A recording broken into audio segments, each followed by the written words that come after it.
హరే కృష్ణ అందరికి. సో ఈరోజు శ్రీమద్ భాగవతం క్లాస్ కి మీ అందరికీ కూడా ఇస్కాన్ శ్రీ శ్రీ రాధా గోవింద ఆలయం మంగళూరు కర్ణాటక తరపున స్వాగతం తెలియజేస్తున్నాం. హరే కృష్ణ. ఓం నమో భగవతే వాసుదేవాయ. ఓం నమో భగవతే వాసుదేవాయ. ఓం నమో భగవతే వాసుదేవాయ. ఓం నమో భగవతే వాసుదేవాయ. ఓం నమో భగవతే వాసుదేవాయ. ఓం నమో భగవతే వాసుదేవాయ. నారాయణం నమస్కృత్య నరం చైవ నరోత్తమం. నారాయణం నమస్కృత్య నరం చైవ నరోత్తమం.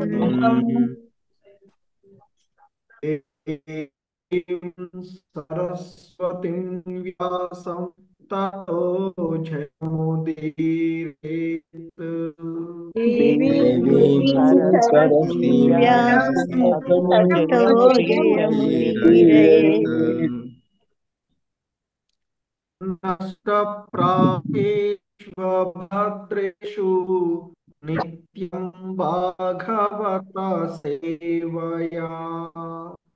నష్టప్రాయేష్వభద్రేషు నిత్యం భాగవత సేవయా. భగవతి భక్తిర్భవతి నైష్టికీ. భగవతి ఉత్తమ శ్లోకే భక్తిర్భవతి నైష్టికీ. హరే కృష్ణ. హరే. సో ఈరోజు శ్రీమద్ భాగవతం క్లాస్లో మనము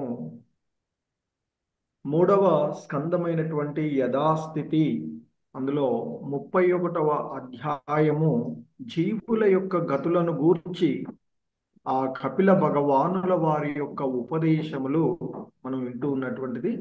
అందులో ఈరోజు 13వ శ్లోకాన్ని ఇస్కాన్ వ్యవస్థాపక ఆచార్యులైనటువంటి శ్రీల ప్రభుపాదుల వారి యొక్క భాష్యం ద్వారా దీనిని అవగాహన చేసుకోవడానికి ప్రయత్నం చేద్దాము. హరే కృష్ణ. శ్రీమద్ భాగవతము 3వ స్కందము 31వ అధ్యాయము 13వ శ్లోకము. హరే కృష్ణ. Please repeat. యస్త్వత్ర బద్ధ ఇవ కర్మభిరావృతాత్మా. యస్త్వత్ర బద్ధ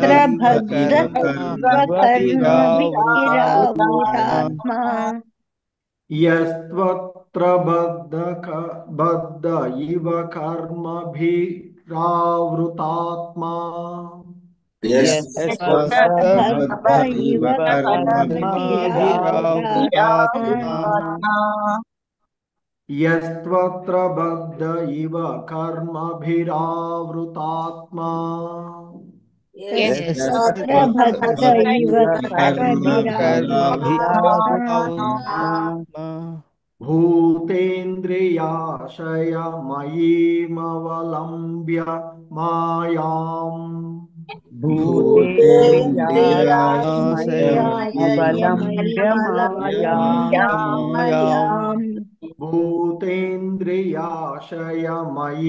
మయీమవలంబ్య మాయాం.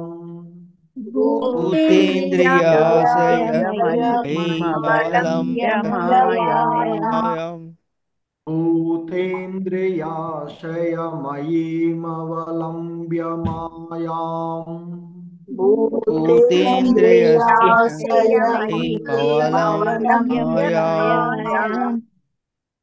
ఆస్తే విశుద్ధమవికారమఖండబోధం.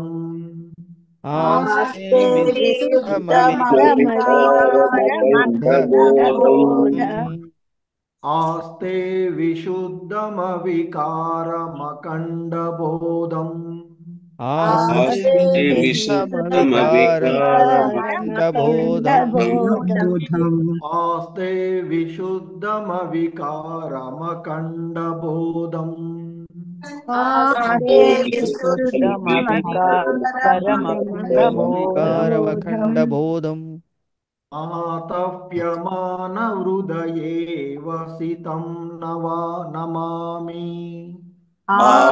आत्मानहृदये वसितं नमामि हृदये विसितं आतप्यमानहृदये वसितं नमामि ताप्यमान आतप्यमानहृदये हृदये वसितं नमामि नमामि आतप्यमानहृदये वसितं नमामि आतप्यमान आतप्यमानहृदये हृदये वसितं वसितं नमामि नमामि हरे कृष्ण यस्त्वत्र बद्ध इव कर्मभिरावृतात्मा यत् भूतेन्द्रियाशयमयिमवलम्ब्य मायाम् यस्तत्र बद्ध इव कर्मभिरावृतात्मा भूतेन्द्रियाश्रयमयि भूतेन्द्रियाश्रयमयमवलम्ब्य मायाम् यस्त्वत्र बद्ध इव कर्मभिरावृतात्मा भूतेन्द्रियाशयमयीमाम् अवलम्ब्य मायाम् यस्त्वत्र यस्तबद्ध इव इव कर्मभिरावृतात्मा कर्मभिरावृतात्मा भूतेन्द्रिय इमवलम्ब्य भूतेन्द्रियाशयमयीमवलम्ब्य मायाम् मायाम् आस्ते विशुद्धमविकारमखण्डबोधम् आतप्यमानहृदये वसितं नमामि आस्ते आस्ते विशुद्धमविकारमखण्डबोधम् विशुद्धमविकारमखण्डबोधम् आत्मानहृदये वसितं सहृदये वसितं नमामि मामि आस्ते विशुद्धमविकारमखण्डबोधम् आतप्यमानहृदये वसितं नमामि आस्ते विशुद्धमविकारमखण्डबोधम् आत्मानहृदये वसितं नमामि नमामि हरे कृष्ण यस्त्वत्र बद्ध इव कर्मभिरावृतात्मा भूतेन्द्रियाशयमयीमवलम्ब्य मायाम् आस्ते विशुद्धमविकारमखण्डबोधम् आतप्यमानहृदये वसितं नमामि यस्तत्र बद्ध इव कर्मभिरावृतात्मा भूतेन्द्रियसंयमयि भूतेन्द्रियाशयमयीमवलम्ब्य आस्ते विशुद्धमविकारमखण्डबोधम् एव नमामि हरे कृष्ण प्रभु हरे कृष्ण। हरे कृष्ण। प्रकाश राव प्रभु जी, वसुंधरा माता जी। हरे कृष्ण प्रभु जी, दंडवत प्रणाम्स। हरे कृष्ण। यस्तत्र बद्ध इव कर्मभिरावृतात्मा भूतेन्द्रियसंयमयीमवलम्ब्य मायाम् आस्ते विशुद्धमविकारमखण्डबोधम् आतप्यमानहृदयेव सितं नमामि। हरे कृष्ण प्रभु। हरे कृष्ण प्रभु जी, प्रणामाल प्रभु जी। यस्त्वत्र बद्ध इव कर्मभिरावृतात्मा भूतेन्द्रियाशयमयीमवलम्ब्य मायाम् आस्ते विशुद्धमविकारमखण्डबोधम् आत्याप्यमानहृदये वसितं नमामि। हरे कृष्ण प्रभु जी। हरे कृष्ण। वृंदा माता जी, नीरजा माता जी। हरे कृष्ण प्रभु। यस्त्वत्र बद्ध इव कर्मभिरावृतात्मा भूतेन्द्रियाशयमयीमवलम्ब्य मायाम् आस्ते विशुद्धमविकारमखण्डबोधम् आतप्यमानहृदये वसितं नमामि। हरे कृष्ण प्रभु जी धन्यवाद। हरे कृष्ण प्रभु जी प्रणामालु। यस्त्वत्र बद्ध इव कर्मभिरावृतात्मा भूतेन्द्रियाशयमयीमवलम्ब्य मायाम् आस्ते विशुद्धमविकारमखण्डबोधम् आतप्यमानहृदये वसितं नमामि। हरे कृष्ण प्रभु जी धन्यवाद। ధన్యవాదాలు. హరే కృష్ణ. ఈ శ్లోకంలో ఉండేటువంటి పదాల యొక్క అర్థాలను చూద్దాం. హరే కృష్ణ.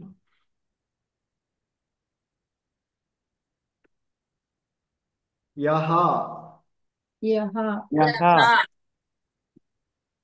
ఎవరైతే, ఎవరైతే తు తూ కూడా, కూడా అత్ర అత్ర ఇచ్చట, ఇచ్చట బద్ధః బద్ధః బద్ధుడు, బద్ధుడు ఇవ ఇవ అయినట్లు, అయినట్లు కర్మభిః కర్మభిః కర్మలచే కర్మలచే ఆవృత ఆవృత చుట్టబడి చుట్టబడి ఆత్మ ఆత్మ విశుద్ధాత్మ విశుద్ధాత్మ భూత భూత స్థూలాంశములు స్థూలాంశములు ఇంద్రియ ఇంద్రియములు ఇంద్రియములు ఆశయ ఆశయ మనసు మనస్సు మయీం మయీం కలిగియుండి అవలంబ్య పడిన మాయాం మాయయందు ఆస్తే నిలిచియుండి విశుద్ధం విశుద్ధునిగా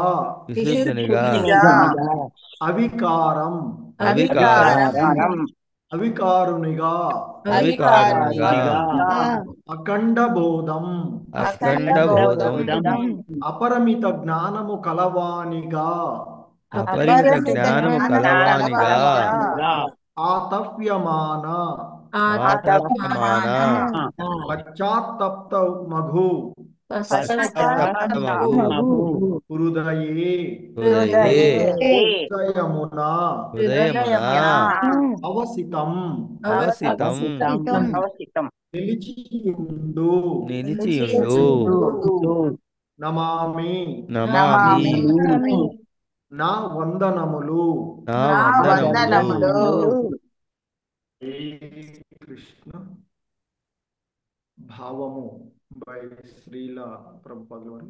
మాయ యొక్క ఏర్పాటు చేతనే నేను కర్మలచే బంధితుడునైనట్లు ఇప్పుడు గోచరించు విశుద్ధాత్మను నా తల్లి గర్భమున పడి ఉన్నాను. నాతో పాటు ఇచ్చట కూడా నిలిచియున్నప్పటికీ అప్రభావితుడును అవికారుడును అయిన దేవదేవునికి వందనములు అర్పింతును. అనంతుడు అయినను అతడు పశ్చాత్తప్త హృదయమున బోధపడగలడు. అటువంటి భగవానునికి నా వందనములు. హరే కృష్ణ. Please repeat. మాయ యొక్క ఏర్పాటు చేతనే నేను కర్మలచే బంధితుడైనట్లు ఇప్పుడు గోచరించు విశుద్ధాత్మను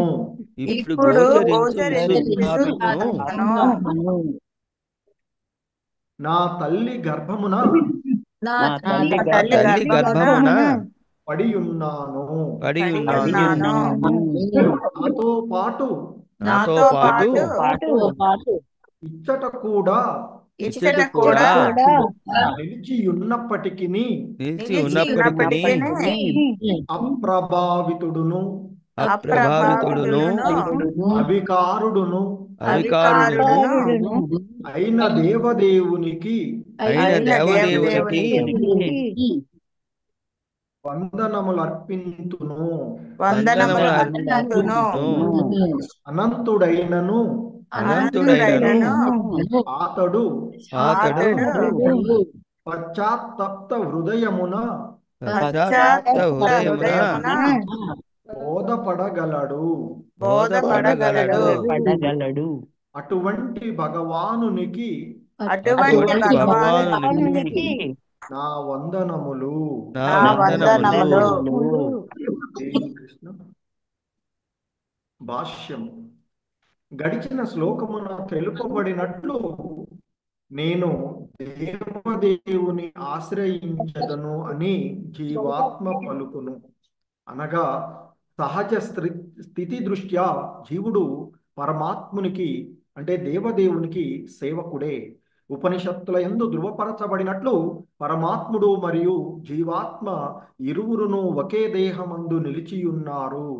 వారు మిత్రుల వలె కూర్చుని యున్నను ఒకడు దుఃఖించుచుండగా వేరొకడు దుఃఖదూరుడై ఉన్నాడు. ఈ శ్లోకమున విశుద్ధమవికారమఖండ బోధం అని తెలుపబడినది. అనగా పరమాత్ముడు సర్వదా సమస్త కర్మలకు దూరముగా నిలిచియుండును. జీవుడు భౌతిక దేహమును కలిగి ఉన్న కారణమున కలుషితుడై దుఃఖించుచున్నాడు. భగవానుడు కూడా జీవునితో పాటు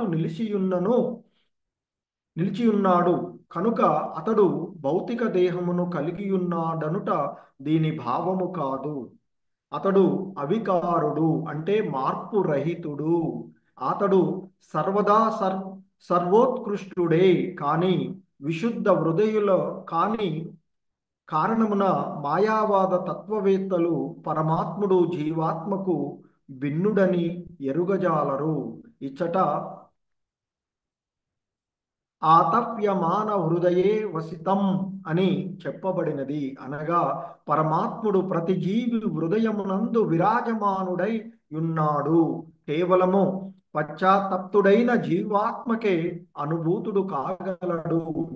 తన సహజ స్థితిని మరిచి పరమాత్మునితో ఏకమవగోర్చు ప్రకృతిపై ఆధిపత్యము చలాయించుటకు శాయశక్తులా యత్నించితినని జీవాత్మ పశ్చాత్తప్తుడగును. తాను భంగపడినందున ఇప్పుడు అతడు పశ్చాత్తప్తుడగును. ఆ సమయమున ఆత్మ పరమాత్మల నడుమ గల సంబంధము అనుభూతమగును. వాసుదేవుడే సర్వోత్కృష్టుడు, అతడే ప్రభువు, అతడే దేవదేవుడు అనేది జ్ఞానము పలు జన్మల పిదపయే జీవునకు అబ్బునని భగవద్గీత యందు ధృవపరచబడినది.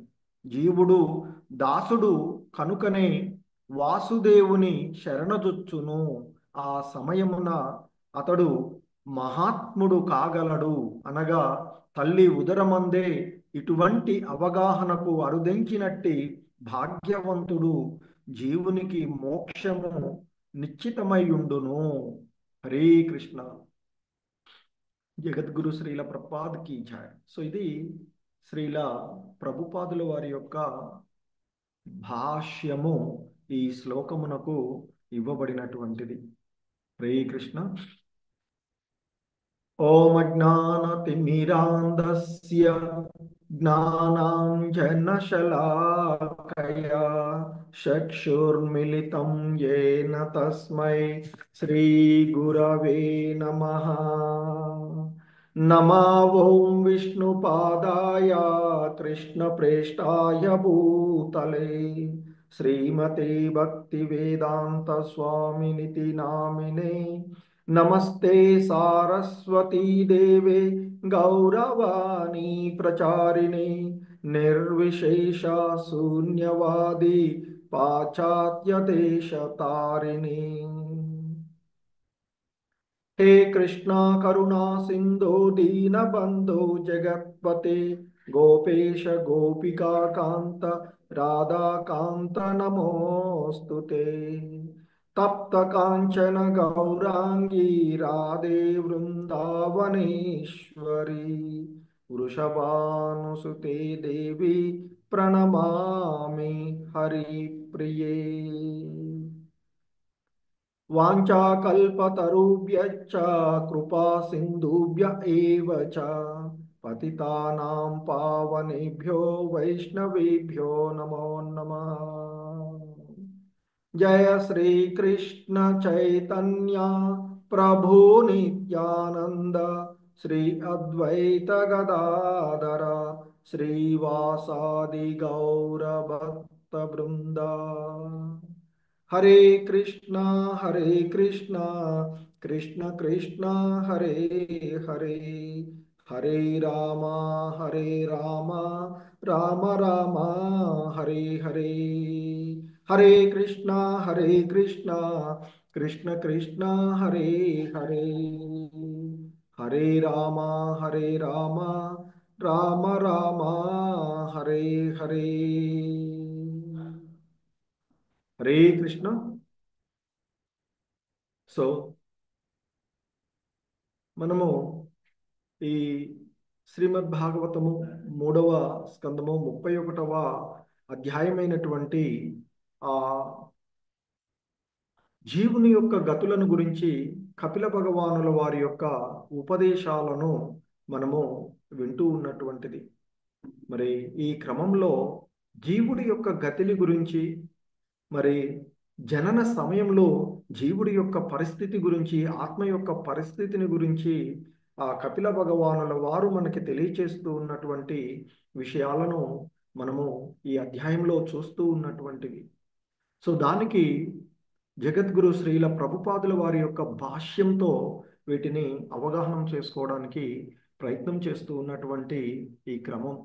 మరి ఈ క్రమంలో ఆయన ఇంతకు ముందు శ్లోకంలో ఆ కపిల భగవానుల వారు ఆ భగవంతుని గురించి మరి జీవుడు ఆ తల్లి గర్భంలో ఉన్నటువంటి ఆ జీవుడు ఆ భగవంతుణ్ణి ముకులిత హస్తుడై వేడుకుంటూ ఉన్నటువంటి విషయాలలో మనకి చెప్తూ ఉన్నారు ఆయన.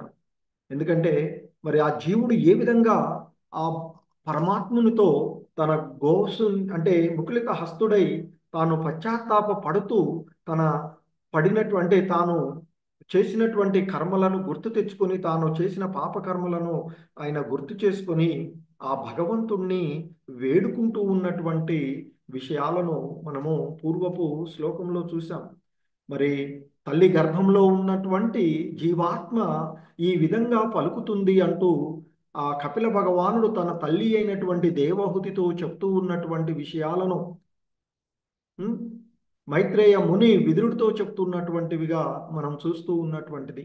మరి ఈ క్రమంలో ఆయన మరి ఆ జీవాత్మ తల్లి గర్భంలో ఉన్నటువంటి ఆ దేహంలో, మానవ దేహంలో ఉన్నటువంటి ఆ జీవాత్మ పరమాత్ముడితో ఈ విధంగా ముకులిత హస్తుడై పలుకుతూ ఉంటుంది అని చెప్తారు.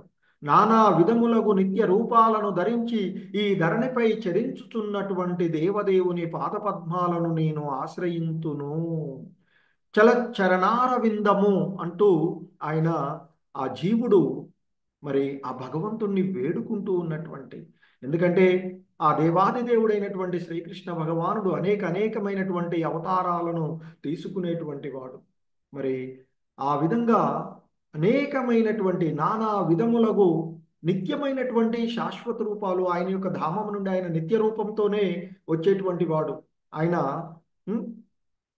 సృజామ్యహం అంటూ ఆత్మమాయ ద్వారా, ఆయన యొక్క ఆంతరింగిక శక్తి ద్వారానే తనను తాను సృజించుకునేటువంటి వాడు కనుక ఆ భగవంతుడు ఏ రూపంలో వచ్చినా అది నిత్య రూపమే అనేటువంటిది మనకి పూర్వపు శ్లోకంలో చెల్లినటువంటిది.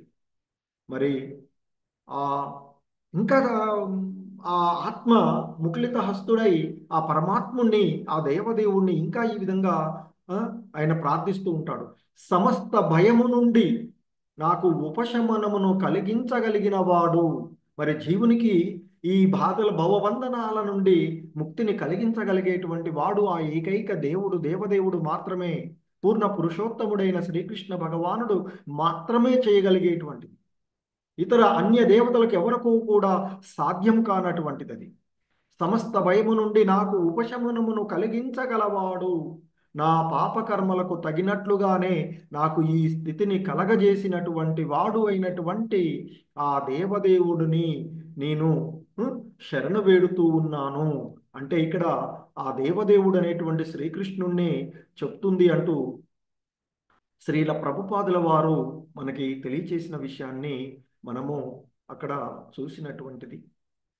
ఇక మనకి ఇంకా ఇక్కడ ఈరోజు ఈ శ్లోకంలో ఆయన చెప్తూ ఉన్నటువంటి విషయాలను మనం చూసినట్లయితే, హరే కృష్ణ.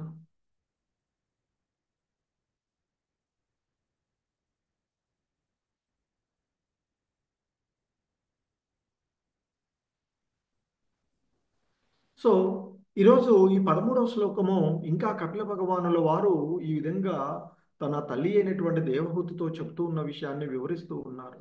యస్తత్వబద్ధ ఇవ కర్మభిరావృతాత్మ భూతేంద్రియాశయమహిమావలంబ్య మాయాం ఆస్తే విశుద్ధమవికారమఖండబోధం ఆతప్యమాన హృదయేవ స్థితం నమామి. సో ఇక మరి ఆ కపిల భగవానుల వారు ఇంకా ఆ ఆత్మ మరి విశుద్ధుడు.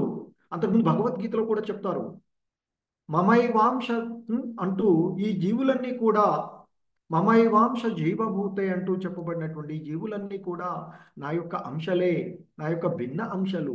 అంటే భగవంతుని యొక్క అంశలు కనుక మరి ఆత్మ పరిశుద్ధుడైనటువంటి వాడు, విశుద్ధుడైనటువంటి వాడు వాస్తవానికి.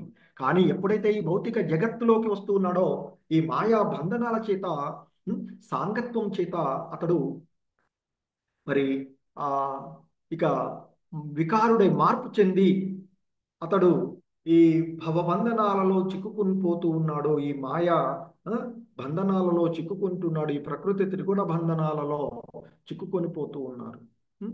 సో మరి ఆయన చెప్తూ ఉన్నటువంటిది మాయ యొక్క ఏర్పాటు చేతనే. అంటే మరి వాస్తవానికి ఆ జీవుడు విశుద్ధుడు అనేటువంటి అంశము మనకి సాక్షాత్తు కృష్ణ భగవానుల వారే చెప్పినది.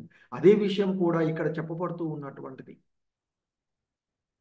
మరి వాస్తవానికి విశుద్ధాత్ముడునైనటువంటి నేను, అంటే ఆ భగవంతునికి సేవ చేసుకోవలసినటువంటి నేను మాయ యొక్క ఏర్పాటు చేతనే, అంటే కర్మల చేత బంధితుడైనట్లుగా ఇప్పుడు అతడు తెలుసుకుంటూ ఉన్నటువంటి వాడు, తెలుసుకొని అంటూ ఉన్నాడు. మరి ఆ కర్మల చేత బంధితుడనై ఉన్నటువంటి విశుద్ధాత్ముడనైన నేను కర్మల చేత బంధించబడి, అంటే ఆ మాయా ప్రభావము చేత నా యొక్క వాస్తవ స్వధర్మాన్ని మర్చిపోయి మరి చేసినటువంటి కర్మల చేతనే ఈరోజు నేను ఈ విధంగా ఈ తల్లి గర్భంలో పడి ఉన్నాను. సో మలమూత్ర గుహర దాంట్లో గుంటలో పడి ఉన్నటువంటి స్థితి అతడిది. సో అందుకే ఈ విధంగా మరి నేను చేసుకున్నటువంటి కర్మలకే నేను బంధితుడునై ఈ విధంగా మరి నేను ఈ గర్భంలో పడి ఉన్నాను. మరి ఇక్కడ ఎందుకంటే ఆ భగవంతుడు సర్వాంతర్యామి, సూక్ష్మాతి సూక్ష్మంగాను పరమాణువులలో కంటే పరమాణువు కూడా ఆయన వ్యాపించి ఉండేటువంటి వాడు. మరి కాబట్టి అటువంటి అఖండుడు అయినటువంటి ఆ పరమాత్ముడు ఆ జీవుడితో పాటు ప్రతి జీవ దేహంలోకి ఆయన ఉండేటువంటి సూక్ష్మాతి సూక్ష్మం, ప్రతి దగ్గరికి, ప్రతి దానికి, ప్రతి పరమాణువులోనికి ఆయన ప్రవేశించేటువంటి వాడు క్షీరోదక సాయి విష్ణువు. ఈ జగత్తు యొక్క వ్యక్తీకరణకు ఆ భగవంతుని యొక్క ఒక అంశ 3 విష్ణు రూపాలను ధరిస్తూ ఉంటుంది అని మనకి చెప్పబడుతూ ఉన్నటువంటి అంశము. మహావిష్ణువు, ఉం? గర్భోదక సాయి విష్ణువు, క్షీరోదక సాయి విష్ణువు, కారణోదక సాయి విష్ణువు, గర్భోదక సాయి విష్ణువు, క్షీరోదక సాయి విష్ణువు అనేటువంటి. సో మరి క్షీరోదక సాయి విష్ణువుగా మొత్తము సర్వము వ్యాపించి ఉన్నటువంటి ఆ పరమాత్ముడు. అందుకే అంటున్నాడు, నాతో పాటు ఇచ్చట కూడా నిలిచి ఉన్నప్పటికీ అప్రభావితుడును అవికారుడును అయిన దేవదేవునికి నేను వందనాలు అర్పిస్తూ ఉన్నాను అంటూ చెప్తున్నాడు. ఆ విశుద్ధాత్ముడైనటువంటి జీవుడు, ఆ తల్లి గర్భంలో ఉన్నటువంటి జీవుడు ఆ, ఆ విధంగా ఆ ముకులిత హస్తుడై ఆ భగవంతుణ్ణి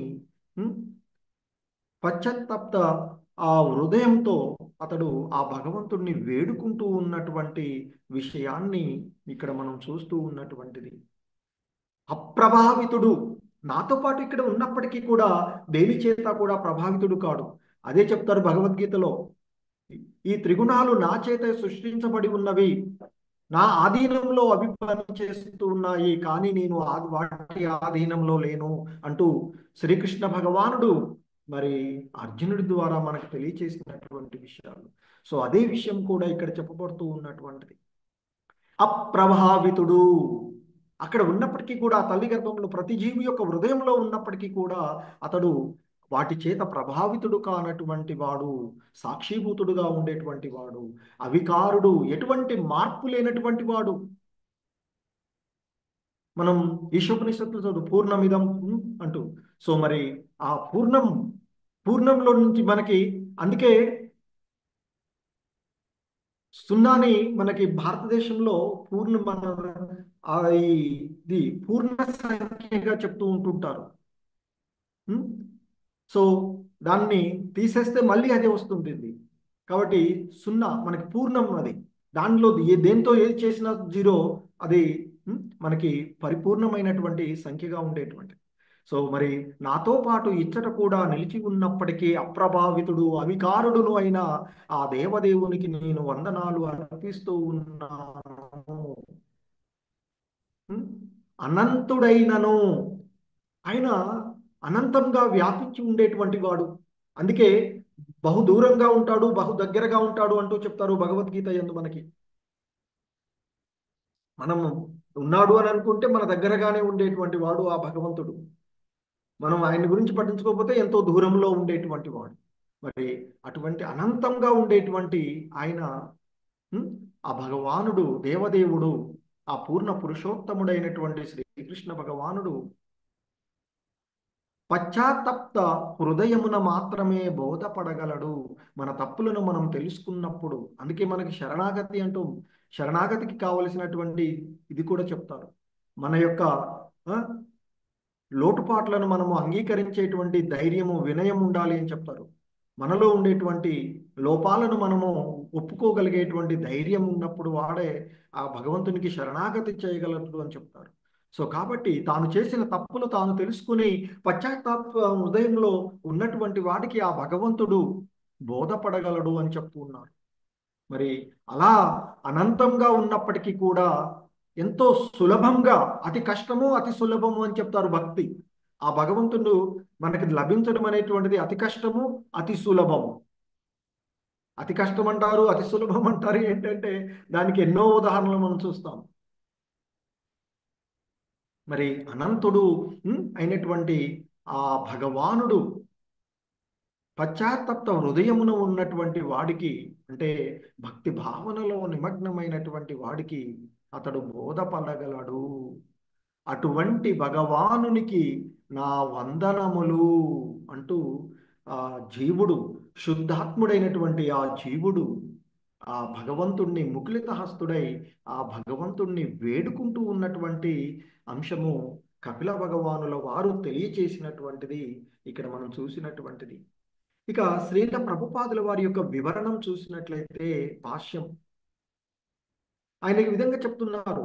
గడిచిన శ్లోకమునట్లు తెలుపబడినట్లే ఆ విశుద్ధాత్ముడు ఆ భగవంతుడిని అంటున్నాడు, నేను దేవదేవుణ్ణి ఆశ్రయించెదను. అంటే సహజ స్థితి దృష్ట్యా జీవుడు పరమాత్మునికి సేవకుడు. సో మరి అదే జీవుడి యొక్క సహజ ధర్మం, స్వాభావిక ధర్మం ఆ పరమాత్మునికి సేవకుడుగా ఉండడమే. అదే మనకి పూర్వపు ఆచార్యులు మనకి మనకి ఇవ్వబడినటువంటి మార్గదర్శకాలలో, భక్తి మార్గదర్శకాలలో ముఖ్యంగా శ్రీ చైతన్య మహాప్రభువుల వారి యొక్క శిష్యులు అనయులైనటువంటి ఆ రూప గోస్వాముల వారు మనకి గ్రంథీకరణ విషయాలలో మరి ఆ విషయాలను ఎన్నో తెలియచేసినటువంటిది.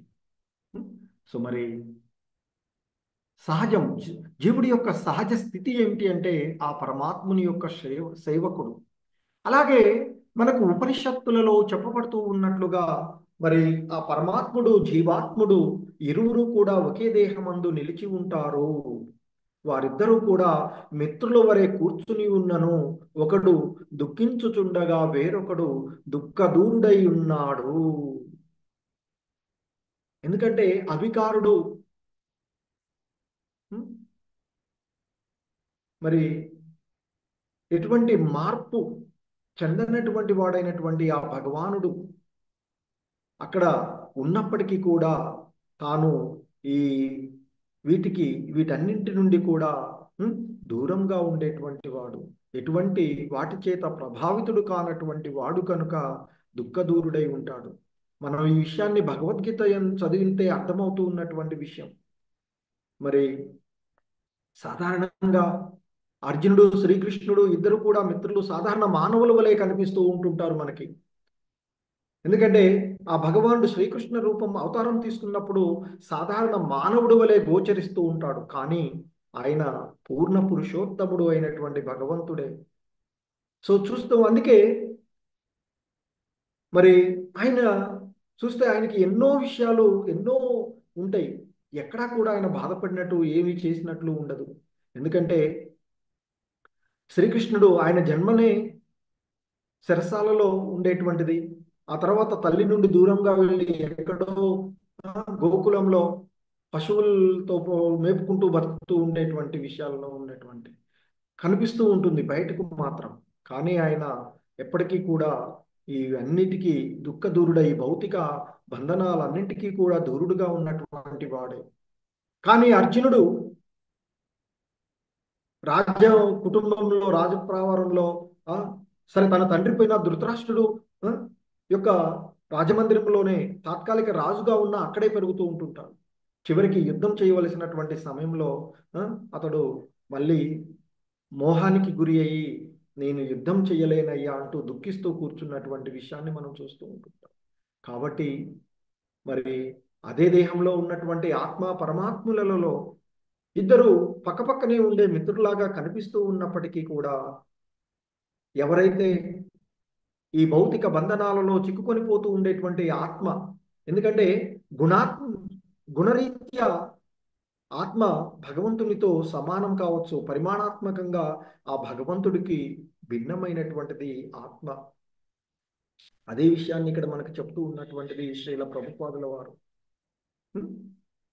సో అందులో ఇక్కడ ఆ మిత్రులలో కూర్చి ఉన్నప్పటికీ ఒకడేమో దుఃఖించుతుంటే వేరొకరు దుఃఖదూరుడై ఉండేటువంటిది విషయాన్ని ఇక్కడ చెప్తున్నారు. అలాగే ఈ శ్లోకంలో మనకి బోధపడుతూ ఉన్నటువంటి ఆ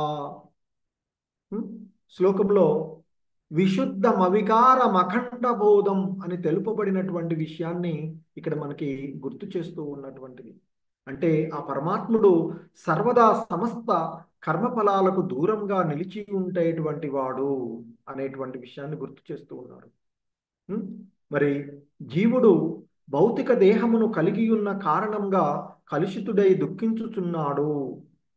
ఎందుకంటే ఆ అర్జునుడు చూస్తాం మనం, నాది, నా వాళ్ళు, నా తాత, నా గురువు, నా బంధువులు వీరందరినీ నేను పోతే ఎట్లా, నా దేహ సంబంధమైనటువంటి భావన అర్జునుల్లో వచ్చినటువంటి కారణంగానే అతడు దుఃఖించబడినటువంటిది.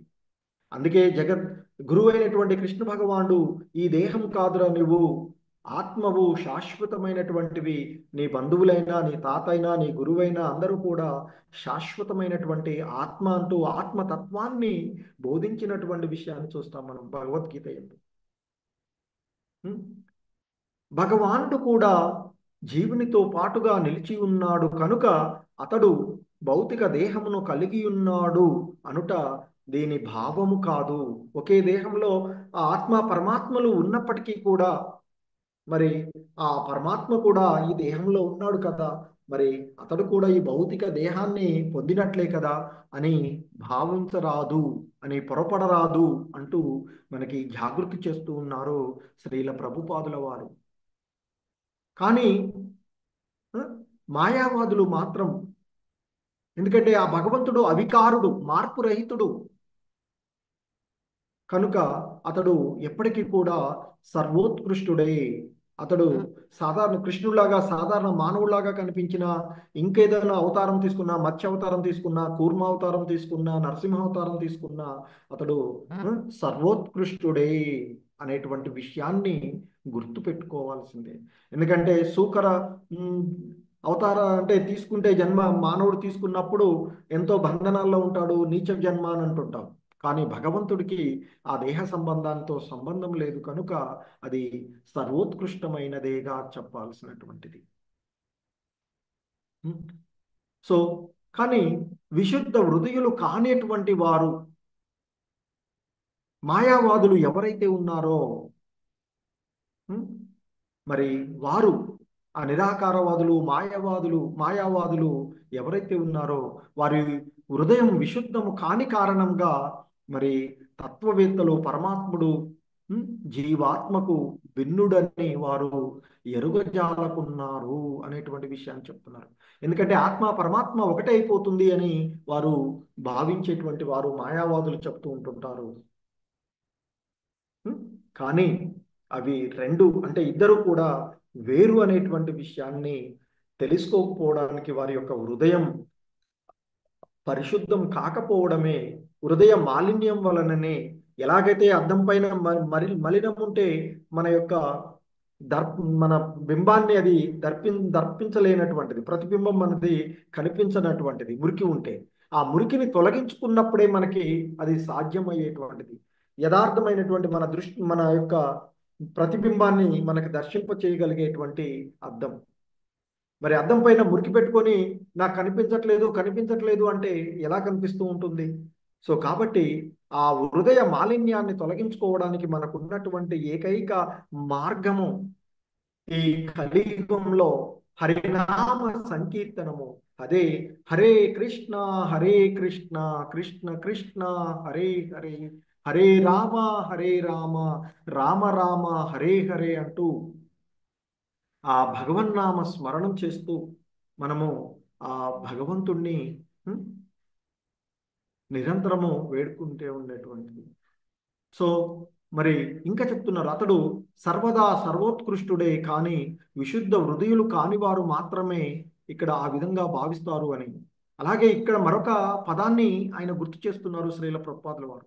ఆతప్యమాన హృదయే అవసితం అని చెప్తున్నటువంటి, అంటే పరమాత్ముడు ప్రతి జీవి హృదయం నందు విరాజమానుడై ఉన్నను కేవలము పశ్చాత్తప్తుడైనటువంటి జీవాత్మకే అనుభూతుడు కాగలడు.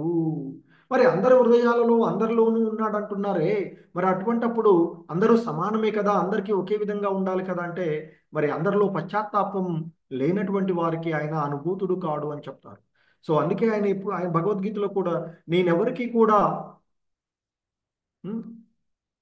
విరోధిని కానీ మిత్రులను కాను, నన్ను కావాలనుకున్నటువంటి వారికే నేను చేస్తాను. కాబట్టి పశ్చాత్తాప పడ్డప్పుడు మనకి ఆయన అనుభూతం అవుతాడు. మరి అందరూ హృదయంలో ఉంటే నాకు కనిపించట్లేదు ఆ కనిపించగలిగేటువంటి సామర్థ్యము, చూడగలిగేటువంటి స్థితి మనకి రానప్పుడు మరి ఎలా తెలుస్తూ ఉంటుంటుంది కదా. సో కాబట్టి మరి ఆ పశ్చాత్తప్తుడైనటువంటి జీవాత్మకే మరి ఆయన ఆ దేహంలో ఉన్నప్పుడు అనుభూతం కాగలడు అనేటువంటి చెప్తున్నారు. తన యొక్క సహజ స్థితిని మరిచి పరమాత్మునితో ఏకముగా గోరేటువంటి నిరాకారవాదులు, మాయావాదులు, అలాగే ప్రకృతిపై ఆధిపత్యం చెలాయించడానికి తన శాయశక్తులా ప్రయత్నించునని జీవాత్మ పశ్చాత్తాప్తుడవుతాడు. ఎందుకంటే తాను ఇప్పుడు ఇక్కడ చెప్తూ ఉన్నటువంటి విషయాలలో తాను చేసినటువంటి కర్మలన్నింటినీ తాను ఈ భౌతిక ప్రకృతిపై ఆధిపత్యం చెలాయించడానికి తన శాయశక్తులా ప్రయత్నించి చేసినటువంటి అంటే భౌతికమైనటువంటి సంపదలను కూడబెట్టడానికి అతడు చేసిన ప్రయత్నము, అలాగే తన యొక్క సహజ స్థితి అయినటువంటి ఆ పరమాత్మునికి సేవ చేయకపోవడం మర్చిపోయినటువంటి స్థితికి ఇప్పుడు అతడు పశ్చాత్తప్తుడవుతాడు. అలా పడినటువంటి వాడికే అతడు అనుభూతమవుతారు అని చెప్తున్నారు. తాను భంగపడినందున ఇప్పుడు అతడు పశ్చాత్తప్తుడగును అని చెప్తున్నారు. ఎందుకంటే తాను చేసిన ప్రయత్నాలలో ఏది కూడా కాలక్రమంలో చెప్తారు భగవంతుడు, కాలము ద్వారా నేను అన్నింటినీ కూడా తొలగించి వేస్తాను అని చెప్తున్నారు. సో ఆయన చేసినటువంటి దానికి భంగపడి ఈ విధంగా పశ్చాత్తప్తుడవుతాడు. ఆ సమయమున పరమాత్ముడు ఆత్మ పరమాత్మల నడుమ సంబంధము అనుభూతమవుతుంది అని చెప్తున్నారు. అంటే పరమాత్ముడు అనుభూతమవుతాడు ఆత్మకి అని చెప్తున్నారు. సో అలాగే భగవద్గీతలో చెప్పబడినటువంటి విషయాన్ని కూడా చెప్తున్నారు. అనేక జన్మలలో చేసుకున్నటువంటి పుణ్య కర్మల ఫలంగా అనేక జన్మల అనంతరము సర్వము వాసుదేవమయము అనేటువంటి విషయాన్ని అతడు తెలుసుకుంటాడు అని చెప్తారు. సో మరి అదే ఇక్కడ చెప్తున్నారు, వాసుదేవుడే సర్వోత్కృష్టుడు, అతడే ప్రభువు, అతడే దేవదేవుడు అనే జ్ఞానము అనేక జన్మల పిదపయే జీవునకు అబ్బునని భగవద్గీత యందు ధృవపరచబడిన విషయాన్ని కూడా ఇక్కడ గుర్తు చేస్తూ ఉన్నారు. అనేకమైనటువంటి నీచ జన్మలలో జంతు, పశు, పక్షులు, కీటకాలు, క్రిములు వంటి జన్మలన్నింటినీ దాటుకొని మానవ జన్మ పొందినటువంటి ఈ స్థితిలో తల్లి గర్భంలో ఉన్నప్పుడు అందుకనే అక్కడ అన్నారు, మానవ దేహమునందు ఉన్నప్పుడు మాత్రమే ఈ విషయాలను అనుభూతమునర్చుకోగలరు అని చెప్తున్నారు. సో ఆ జీవునికి తెలిసి జీవుడు దాసుడు కనుకనే వాసుదేవునికి శరణజొచ్చును. ఆ సమయమున అతడు మహాత్ముడు కాగలడు. అనగా తల్లి ఉదరమందే ఇటువంటి అవగాహనకు అరుదించినట్టి భాగ్యవంతుడగు జీవునికి మోక్షము నిశ్చితమయ్యుండును. కానీ బయటకు వచ్చిన తర్వాత మళ్ళీ మర్చిపోయినట్లయితే మళ్ళీ ఈ బంధనాలలో పడిపోయేటువంటి విషయమే ఉంటూ ఉంటుంది.